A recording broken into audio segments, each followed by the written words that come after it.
Welcome to the Firehouse Roundtable podcast, brought to you by the Ventura Fire Foundation. I'm one of your hosts, Peter McKenzie, retired fire captain with the City of Ventura Fire Department, and my co-host, Jason Kay, active battalion chief with the City of Ventura Fire Department. We are going to bring awareness to real issues that face firefighters and their families. We want you to feel like you have a seat at the kitchen table, which every firefighter knows is the heart of the firehouse. Let's get right into the episode. Okay, welcome to another episode of the Firehouse Roundtable podcast. This is a super special episode for a couple of reasons. First, you've probably noticed that I am not Peter or Jason.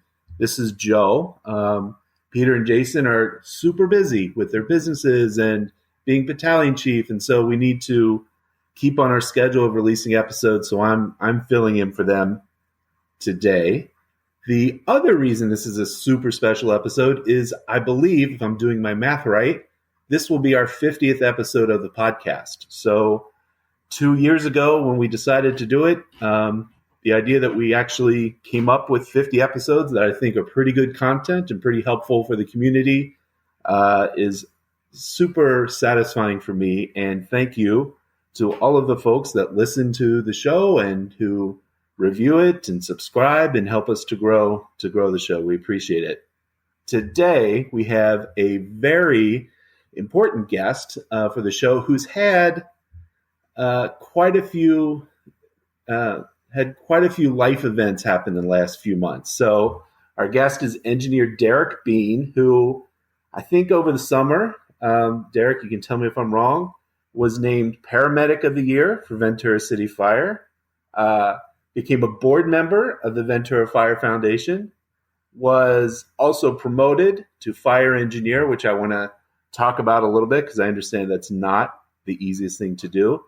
And I think most importantly, or most biggest thing that you can be proud of, Derrick, is that you are a viral sensation. Your video for the stair climb of you in all your turnout gear climbing the stairs and challenging everybody to join us for the climb, I think that has gotten the most views and shares on social media than anything the foundation has ever done. So you can add that to your resume, viral sensation. Well, there you go. I'm very humbled, and thank you very much for having me. Yeah. That's quite an introduction. Thanks for coming on and joining the show. As we're trying, I think we've gotten all the new board members on, and you're the last one that we've been able to schedule some time with. And just to pull the curtain back a little bit, Derrick just recorded an episode with Peter that we'll release after this one with Chief David Rhodes, who is the managing editor of Fire Engineering Magazine, which is an interesting show. So Derrick, maybe we can start off by you just telling us a little bit about your journey that brought you here to Ventura City Fire. Yeah. So first off, thanks for having me, Joe. I really appreciate it, and it's quite an honor to be part of this as far as the foundation and to be on the podcast. This is my second now podcast, so it's been pretty fun so far. My journey to become a firefighter has been anything but a straight line. I was born in Detroit, Michigan. My mom is Japanese and my father is American, but I spent most of my time growing up in Tokyo, Japan. And so I speak fluent Japanese. I grew up in a biracial, bicultural kid, which was an interesting way to grow up. You never fit in both in the United States back in the 90s. This is, back in the 90s. So, you were always looked on as an outsider. In Japan, I wasn't looked as fully Japanese. I was treated like a foreigner. And then in the United States, I grew up when I was in the States, I was in a small town and not many people looked like me. And so I was always kind of looked upon as different. So it really kind of forced me from a young age to be able to connect with people and to wanting to find place and wanting to find a group to belong in.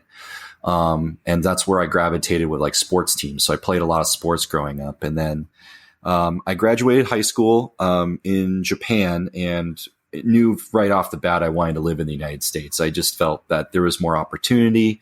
There was more diversity. it was just, I just never felt truly welcomed by my culture in Japan. Just because of, various, I would say cultural norms, and I just didn't feel like it was a place I wanted to really spend my life. So I went to school in Ohio to this little liberal arts college called Oberlin College. And I wanted to study archaeology. So I also played college soccer. So that was my really big kind of moment of growth was, being alone, living on my own, but also finding like a family in my soccer team. I have friends from there for life. We see each other every year. We've been in each other's weddings. They're like, it was a very formative time in my life. Sure. What position do you play? I was a goalkeeper. So, okay. Yeah. We're going to have to talk about that offline because my son's a goalkeeper. Oh, really? And, we just spent last weekend in Phoenix, and the temperature at the end of his game was 110. Oof. It was brutal. But yeah, he's 13, so we'll have to take some training lessons from you. Oh yeah, it's the best job on the pitch. When the only problem is when the goals go in, it's your fault, and when you don't have anything to do, you're standing around and everybody else gets the credit. But it's no, I really loved it, and so I did that, and I was also I did a lot of acting. It was one of those things where I just kind of wanted to do it all.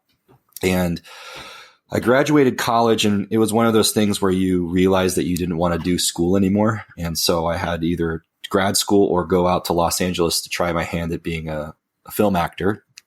So I did that, and I spent mostly being a professional waiter for about the next 3 or 4 years. But it was a really, it's a tough thing to do, go to a city you've never met, with people that you don't know, trying to create a network and start essentially a business about yourself in a very, very hostile and very difficult industry.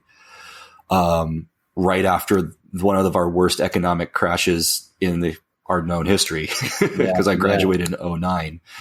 So, overcoming, I don't want to like pat myself on the shoulder or anything, but it was tough, coming out as a new graduate. But I created friends, and I kind of had my time in my 20s to enjoy life and have fun. But it got to the point where I was starting to sort of get this itch of, man, I feel like I need to do something more and do something bigger than myself. And I missed that feeling of being part of a team. And I had this, I call it my quarter life crisis of what am I going to do with my life? And I got a job flyer in the mail one day from the Los Angeles City Fire Department. They were hiring at the time, and it had been 6 years after they, this is maybe not 6 years, like 5-year hiring freeze because of the economy. And so I went to their thing, and I was hooked.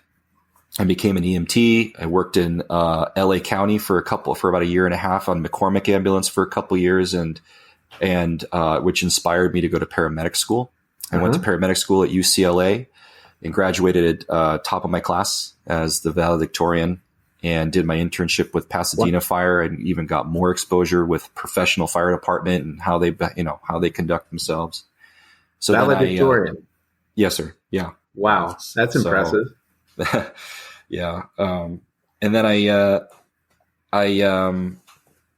after that, I kind of felt the itch to see something new. So I moved to Reno, Nevada, where I became a paramedic on an ambulance there, which was fun. Very good call volume, very diverse place to work, in terms of just the things that you see and the things you can do. And then it was there where I became a firefighter for the Tahoe Douglas Fire Protection District in Lake Tahoe. So if you're familiar with Tahoe, it's like, it's where like the casinos are. Yeah. And Zephyr Cove Beach and Glenbrook. That was our district. And I was there for 4 years, and there I was really heavily involved in being training in EMS. I was part of our EMS steering committee. I did CQI in terms of like our chart review. I did training. I was a training officer. And actually, it feels weird because you're bragging. I was awarded paramedic of the year there, which was really funny. So, but in between, I had met my wife, Sarah, and we she moved in, we got married, and then we had Gemma, our first. And I was on a bunch of wildland fires, and every time I went up there, we would fly my mother-in-law, who lives in Camarillo, to help my wife in Reno. Right. And actually we got sent down. This is before Gemma was born, for the Thomas Fire. And that was my first time ever in Ventura. And so we stayed at the fairgrounds and we were mostly driving in and out of Ojai. But I remember, like, you know, camping out at the fairgrounds at the base, and, you know, at base camp, and seeing the beach and walking through downtown Ventura and being like, man, this is an absolutely amazing place to work. So I had it always in the back of my mind, but it never. And then when I got married, you know, we were like, we need to come down to Ventura County, and Ventura City Fire was hiring. And so the rest is sort of history. I came down here. Now I'm a fire engineer. I'm also a mentor for our new hires, and I'm a fire investigator as well. So it's been really a blessing for me to have all these opportunities and to be at this point in my career. So So I've been to Tahoe a few times. I think we stayed up the hill in one of those big but resorts up there. Mm-hmm. But I mean, is there a stable population that's there year round, or is it just ebbs and flows with the different seasons? Yeah, so there is some, but most of it is very seasonal. So, you know, the department was a 4-station department, and they ran about 3,000 calls a year. But the bulk of those calls were in peak summer and winter. Yeah. And, you know, everyone's on vacation. Nobody really wants to go to the hospital. So people didn't really call unless it was something really significantly wrong. And so every call we got, for the most part, was pretty critical. But it didn't give us the reps. You know, I wanted to also be part of a municipal department that was busy and dynamic. It was none of that. It was and it's a great department with some amazing people. It just, for me, I think, and it was a primarily wildland heavy department, being as it's in the forest. Right. And for that, I learned a lot. There's some great guys up there that taught me a ton of stuff about being a wildland firefighter. And I'm forever grateful, because they formulated who I am as a firefighter, and it's a great agency. I miss them, but I'm definitely glad I made the move. For sure. Well, being close to family is just so important, especially if you have young kids. Yeah, it's hard though, because my station where I was at, I get my cup of coffee and I'd open the door wall into the balcony, and there's the lake. You know, it was, right. It was a hard place to leave. A lot of broken legs, I imagine, on the slopes during the winter. Always around 3:00 in the afternoon, right before. It's always the last run of the day, or I was going to do one more. It never fails. Like, it's like clockwork. At 3 p.m. we're going to get it broke. Oh, there it is, and we So. Do you have an opportunity to use your Japanese at all professionally? Like. I have a couple of times. Unfortunately, the first time I got to use it, it was not for a good thing. It's a quick story, but we were dispatched to a cardiac arrest, and we arrived, and the patient was deceased beyond, saving. He was shown obvious signs, and we had made our determination that it was untenable. His mother, who was at this house, has dementia, and was kind of mentioning, well, his wife is in Japan. And I was like, that's weird. And she had, like older folks, they have their phone, a hard line, and they have all these papers with the phone numbers and everything. And I noticed this is a Japanese name. And I said, is this his wife? And she says, yes, because I noticed that the phone area code was a Japanese, the 81 is the country code. So I called her, and I had to, unfortunately, do a death notification over the phone in Japanese, which I've never had to do ever. But it was hard. But she was very thankful. She was like, she was flabbergasted that the fireman from Ventura, California spoke Japanese and was able to talk to her. And she was really, at the end of it, was really thankful. So it's been really cool that I got to have that opportunity. So, I mean, that's something I've noticed, and this is probably across the fire service, that it's very, very homogeneous homogeneous, a bunch of white guys in the fire service. But I see that, particularly Ventura and other areas are really starting to really embrace more diversity. And it really makes a lot of sense just in terms of the populations that you serve, of being able to speak to them in their own language, or them having a face that they can recognize or that feels like somebody that they know personally, makes probably a big difference, I imagine. So when you first joined the board, which is just a few months ago, I had to set up, add you to our list of board members on the website and letterhead and whatever. And your title was one that I wasn't familiar with. It was firefighter, paramedic, and fire cause investigator. Is that right? Mm-hmm. Yes. That sounds like CSI to me, like fire cause investigator. What is that about? So there's multiple ways to name it. A lot of people use the term arson investigator. The reason why I don't use arson investigator is because arson indicates that there was a crime committed. But per our department, the fire chief has mandated that every fire in the city of Ventura, whether that's wildland, property, vehicle, and structure, needs to be investigated. Our job as a public investigator is mostly to see if it was arson or not, or intentionally set. And then there's private investigators out for insurance companies to figure out whether it was whatever the cause accidental would be. But it is a little CSI. It's a great, I love it. It took a lot of classes. It takes about 6 weeks worth of courses to complete to be able to start investigations.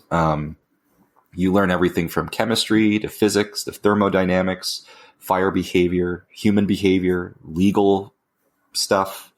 Yeah. Because you're basically an expert witness. And so you do a lot of depositions and stuff where you're being an expert witness testimony. So you have to have not just the understanding of the law, understanding of knowing what you're talking about in the technical aspect of fire, as well as being able to convey that in a courtroom or to a deposition or to a preliminary trial. So a prelim. So, and then on top of that, we learn how to interview and interrogate people.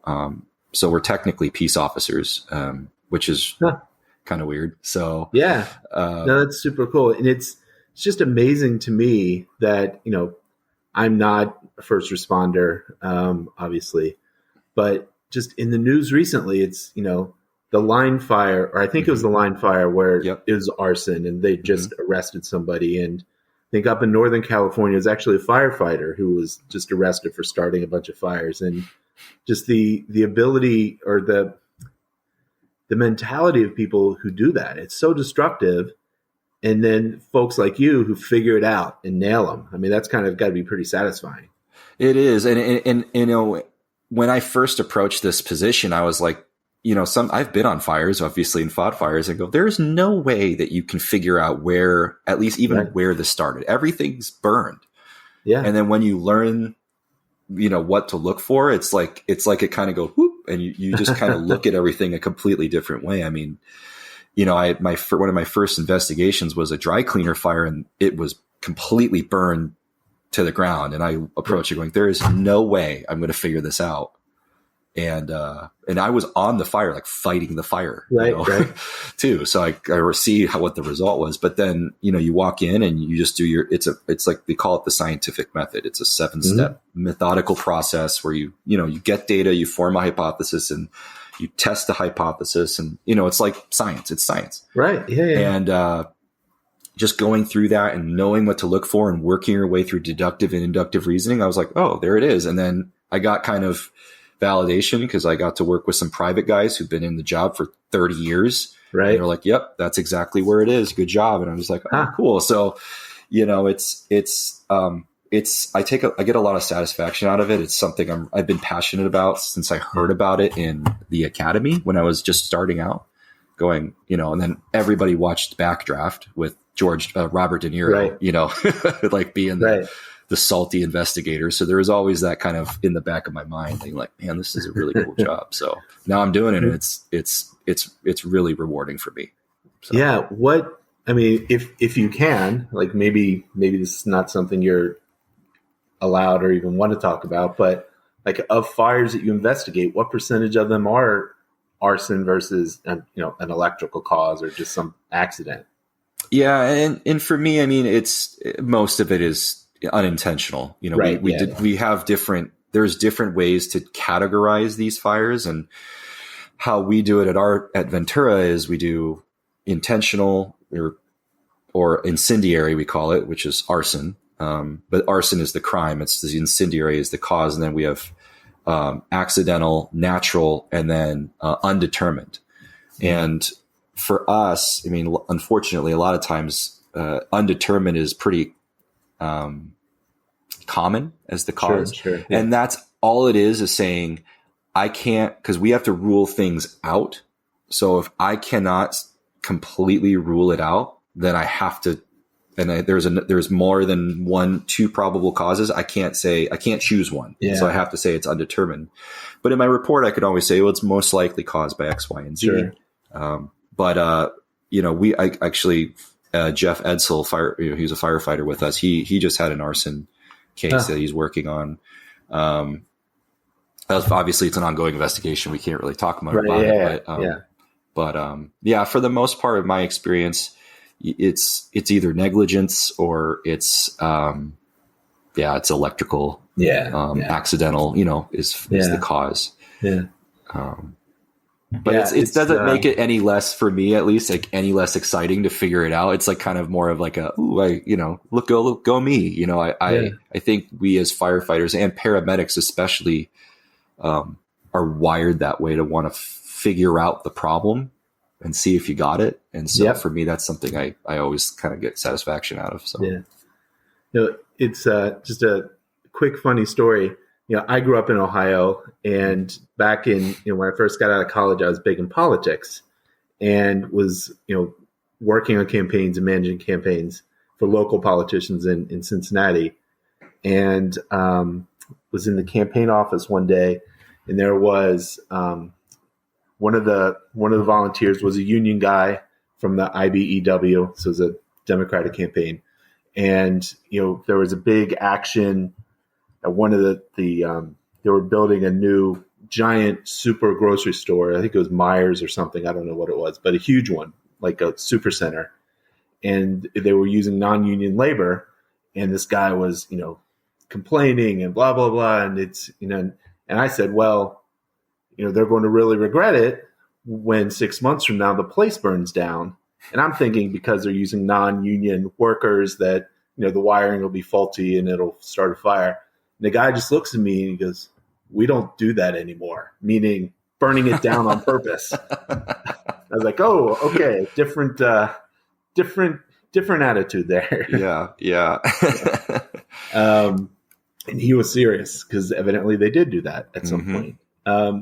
So Derrick, when I first met you, it was at the first stair climb, I think in 2022, where you didn't climb that year because you had a boot on your foot. Yes. Tell us about that. How did that injury happen?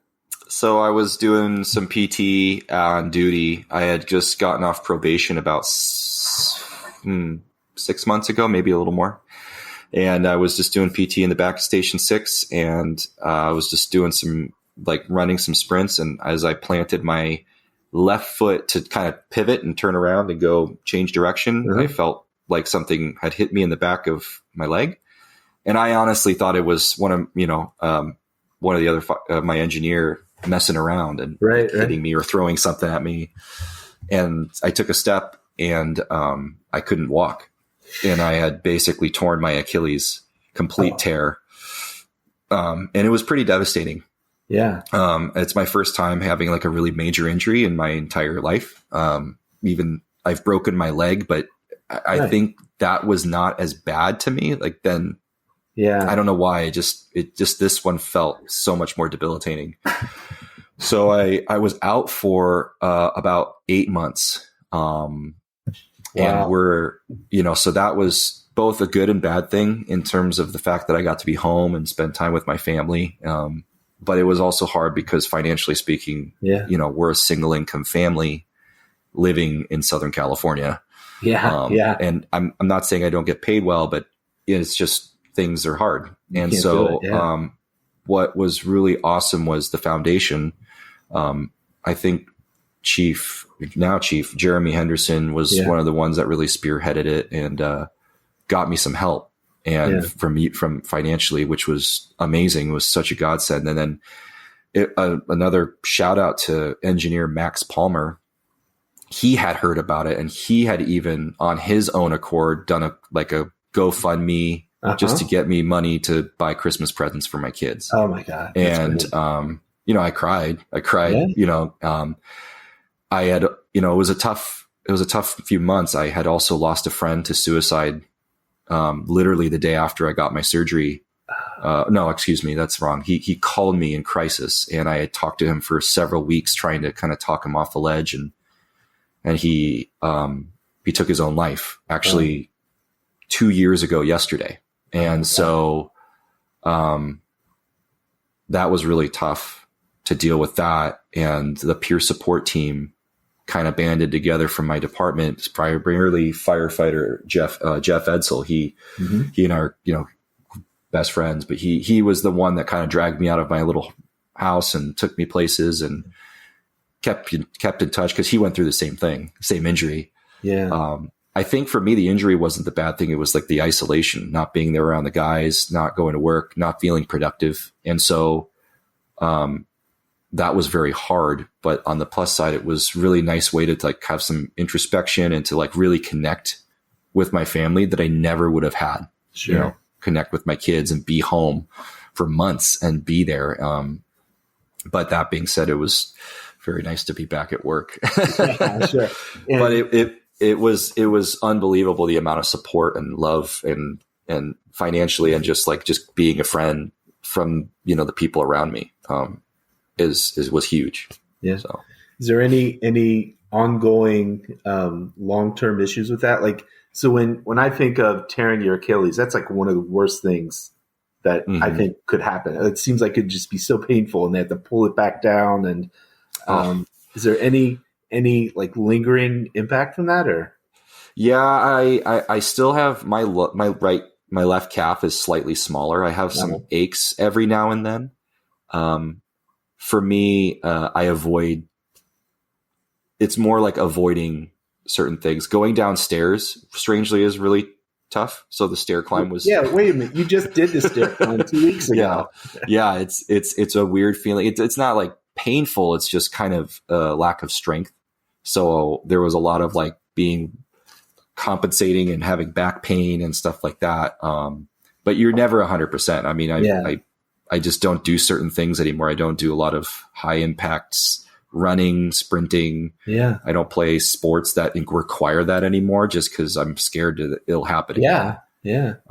Even though my doctor said that the re-tear is just as likely as if it was a brand new Achilles, but it's just not worth it for me, to go through that. I mean, it's so crazy. I mean, you're an athlete, collegiate athlete, firefighter, which is basically an athlete, and it just happened and just can't. And that's one of the things that we talk about a lot on the podcast, is that when you're a firefighter, you're basically an athlete. And if something goes wrong, you're kind of screwed. You don't have that athlete income to back it up, and you're trying to figure it out. So we're trying to help educate folks about that. Yeah. And that's a big thing that I was one of those. It will never happen to me. Yeah. Or if it happens, I'm thankful that it happened. It was at work, as opposed to me goofing around with my kids and at home. But there are protections in place that we can invest in to prevent us from becoming insolvent financially. Yeah. For that, and whether that's insurance or investing or finding. We have a lot of guys who do a lot of other things outside of here. I grew up the school of show up, do your job, get your pension and live your life. And I'm obviously starting to realize that's not the case anymore. So you got to always have 2 or 3 things in the fire, irons in the fire. So you mentioned your wife and your kids. What do they think about you being a firefighter? How is that? Because you're gone quite a bit. They sometimes don't know when you're going to be coming off shift, or if you're mandated. How do they adjust to that? So I have to give a lot of, I've married the greatest woman, and I'm going to brag, that I could ever have met. For sure. Sarah is extremely giving, loving, but also extremely resilient. She grew up to a father in the military. Her dad was a sergeant major in the Army for 30 odd years. But she's, she's extremely resilient and was able to be kind of a self-starter. She doesn't really, can be on her own. It's hard. I think for me, the hardest thing is the transition from work to home. Back in Tahoe, I had like an hour drive. Oh, right. Yeah. Windy mountain roads, look at the lake, look at the trees, kind of be able to have that buffer, that transition physically to get into the home. Well, here my drive's like 10 minutes. Right. And so I don't get a lot of that aspect of like, okay, I got to switch my brain from work mode to home mode. And so there, for me, I'm a pain in the butt. Let's just say that. I think in the podcast with Tom Hoffman's kids, they talk about, are we getting fun dad? Are we getting grumpy dad? Are we getting captain dad? And that's it's like nothing was more true than that. Like I could be that fun dad where it's, let's go to Disneyland. We got to do stuff. We're going to do because I got to maximize my time, and the kids love it. But Sarah can go like, hey, this is my break because you're home now, Right. Yeah. And always that pressure of trying to be present when I just need to rest. And so Sarah gives me a lot of grace with that. She always checks in and goes, how was your shift? Oh, we got up all night. All right, well, let's hang out. I just want you home. She doesn't, I hear these stories of like my wife giving, their wives, they give me lists of things, and Sarah really doesn't. Wow. And so, but she's the quintessential firefighter wife. She can talk as much crap to the guys as me, and she's tough as nails, and but loving as all be, and is great with their girls. And with our kids, it's tough. Every time I'm home for a few days, they'll go, Dad, can you come stay home for a lot of days? Can you not go back to work? Rough. And it's hard. Yeah. I miss, like everybody, you miss milestones. You have to play that game of, do I want to burn a vacation time for parent teacher conferences, for a kindergartner or a preschooler? Is it really worth it? And every, guys you've talked to before probably said the same thing, but it's always when we're at work when stuff goes wrong. When the kids are sick, or they start getting sick, or something breaks, and so having that aspect of, I feel secure because I know that Sarah can handle whatever gets thrown at her, and sometimes won't even tell me until after the fact. And I'm like, wait, you went to the hospital. Why? What? Like, so she's like, I didn't want to bug you. I didn't want to bother you or worry you. And it's like, okay, well, you could tell, so that's great that you have that support. We need to get her on the show sometime. Oh, she's a riot. So she's a lot of fun. Not this year, but the past 2 years, the foundation was a part of the firefighters ball with the city. And we had the photo booth of,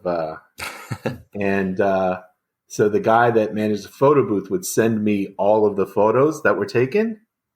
There's a few of them that I think people would rather that we just burn. And she might have been in a couple of those.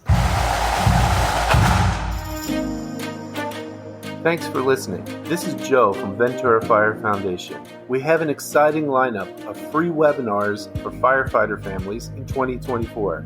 In November, Tiffany Atala, marriage and family therapist and firewife, will speak to the unique challenges of parenting in fire families. The webinars are open to fire families throughout the U.S. and will be held on Zoom. There are limited seats available though, so register soon. You can register on our website or through the link in the show notes. All of the webinars will be recorded and made available on our website and YouTube channel. Support from Vanguard Charitable made this series possible, and we thank them. now back to the show. You have 2 daughters, is that right? Yes. So what is it like being a girl dad? What is that about? Because I only have a son, and so I don't know. This is all I know. I grew up with a brother. I, from the get-go, didn't want boys. I really wanted girls. And the reason being is I think I was a boy. Boys are gross, and boys do gross things. And, so I love it.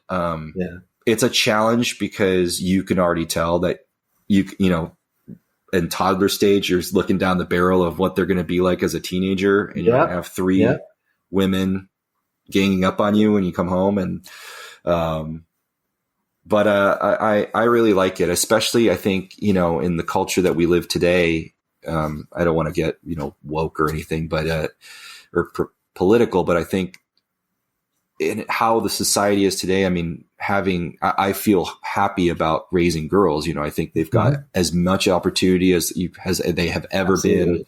Absolutely. My Gemmas, I don't push them into any interest. I just keep it open, and it's a lot of fun because they're so creative, they're sensitive, but they're also, rambunctious and tough as just like they like to, they just play with the boys too. So, it's really great.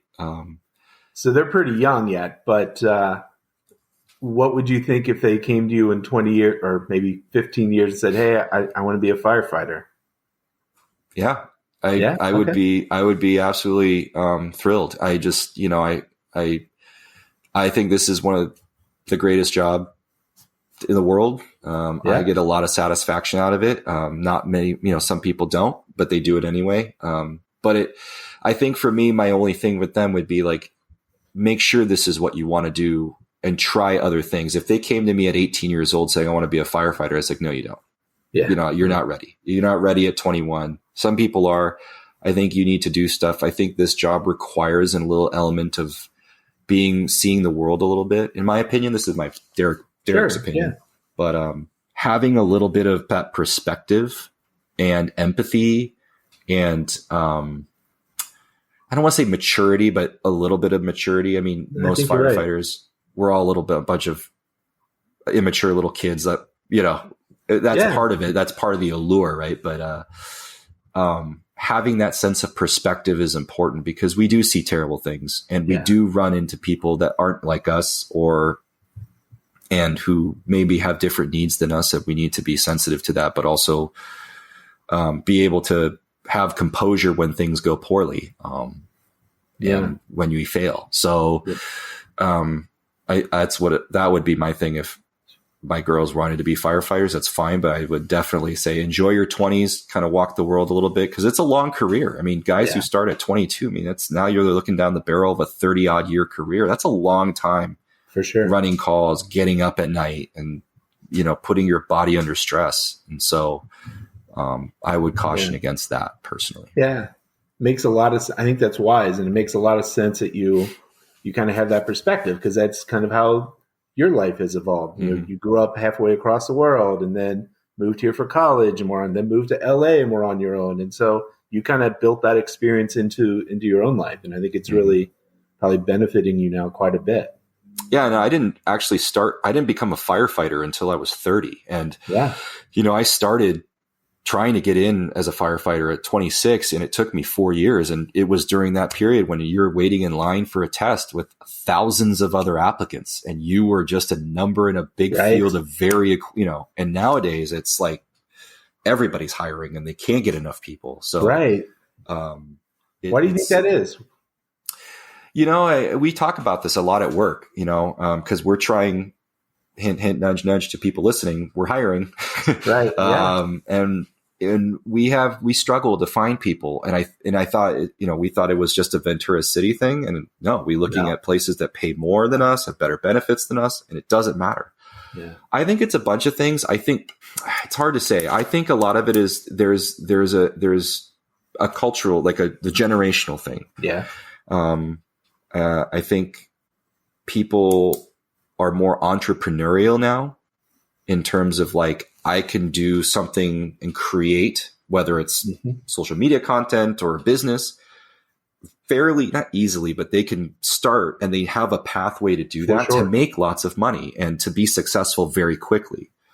And that can be more attractive than, hey, you're going to start at the bottom, you're going to be a probie, and you're going to be treated like, yelled at all the time at an academy school, and then you're going to get out, and then you're going to be told you can't do this, Y, and Z until you're off probation. And then it's all the seniority based, and you're moving through this 30-year career. And yeah, you get a pension, but it's not like, we get compensated very well for what we do, but not everybody in the world does. Not everybody, I think it's a very distinctly West Coast thing. I just don't think that's as attractive to people as it used to be. That sense of purpose or calling or duty to your community. I think there might be a breakdown with like a sense of community within us as a country. Maybe I can't speak to that, but I think for me, it was always about camaraderie and working as a group, as a team to fix problems and accomplish goals was why I got into this job and why I continue to stay. Yeah. But, but I don't know. No, I, manage the foundation's Instagram account. And every day there's a different department post. We're hiring. And, if I was 30 years younger and a lot healthier, I probably might consider this myself, but they're definitely, if you want to have a career that's pretty exciting and somewhat stable, it's a good option for you for sure. Absolutely. I mean, but it's a tough job. I mean, that's the thing. It's like, I think, we get this idea that it's a physically demanding job, and a lot of agencies, at least in our area, they train all the time. Yeah. We're running, and you're running calls and you're having to constantly, shift focus as to what you're doing, whether it's medical or rescue or a public service. And, it just kind of, it's not for everybody, and it doesn't have to be. But it's just harder and harder to find the people, qualified people, Yeah, for sure. For sure. Well, I think that's probably good for now. We're going to have you back on several times, certainly as host, but then also continue, maybe, bring Sarah on, or even your kids to talk about their experience. Maybe in a couple of years, they're probably a little younger. Our kids, they will just make funny faces the whole time. And anything else that you want to add before we close it out?